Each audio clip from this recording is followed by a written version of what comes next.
Okay, so we're going to start in the front here.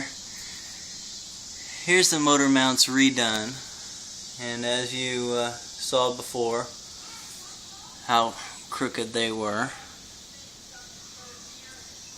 nice and smooth and rounded now.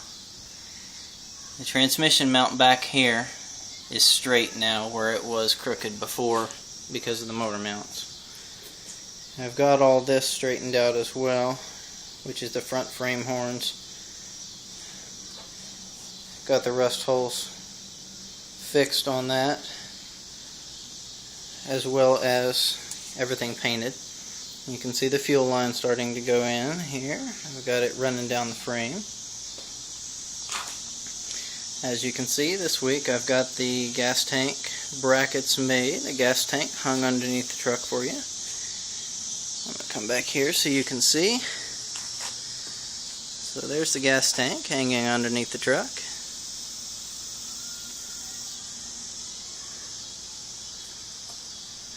And you can see the fuel line here running inside the frame. It's not finished bending yet, but get that bent. Now, some of the stuff that I was talking about as far as being wrong. Here's your rear axle. There's no brake hardware, there's no wheel cylinder or anything like that on it. So all of the brake stuff is missing.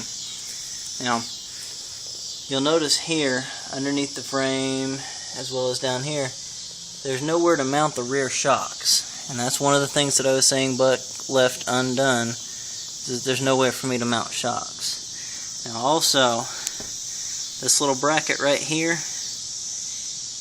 is a spring tie. And there are several of them that go around the frame.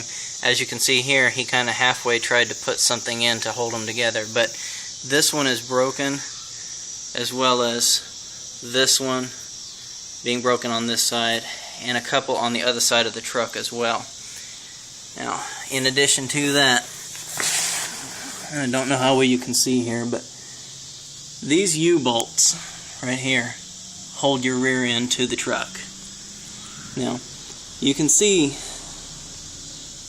that the bolts don't come all the way through the nuts. You can see threads on the nuts there, and that's not safe at all.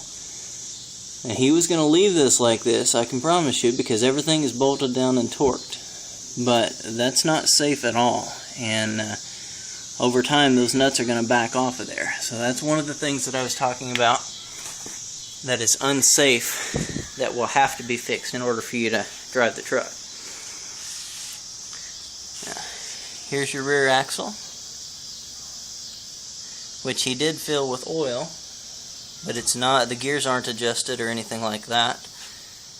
They've got too much slack in them. So I'll be putting shims in the rear end for you, that way it doesn't get loose or anything like that. Looking up here across your emergency brake stuff, and I'll give you a shot in here. Now, to change the steering column, what Tom was talking about, I would remove this and the little nub that goes with it, and I would cover over that so it would not be there anymore. As well, I would cover up the hole on the other side for the shift indicator, which is right here. This would be covered up as well as this. And so those would be gone, and I could paint that red when we do the dash. Now, as far as your radio goes, here's the hole for the original, and I'm looking to see if they sell a newer radio that would fit in the original hole. If not, then I can change that opening before I repaint the dash red. But your floor shift, if we decide to go that way, would come up through right about here, and it would not interfere with your seat or anything like that. And now that we've got the gas tank out of the cab, you'll actually have all this space back here where I can put I'm going to put some radio speakers back here and some storage as well. Now, if you see the hole over there, that's actually for the old gas cap. Now, this I'll need you to make a decision on for me, because the body work is done on the cab, but this hole is open. Now, I can cover it up. I can close it completely over and redo the bodywork in this little area here. And that would take a couple of hours to do, probably 3 to 4 hours. Or I can put a dummy gas cap here. I can put your old chrome gas cap here with a new rubber seal, and it would look like your tank is still in the cab because the filler in the back is completely hidden by the license plate. So it would look like this was completely stock, but it would just be a dummy filler. There wouldn't be anything there, just there to fill the hole to keep us from having to do extra body work. So if you could let me know on that, I would definitely appreciate it. And that is all for the video this week. I'll let you just see your front end here. I do still need to get brake lines and hoses for the front end, as well as I got the kit for the truck for the hard lines, but we'll have to get soft lines, your rubber hoses for the brakes, and put those in.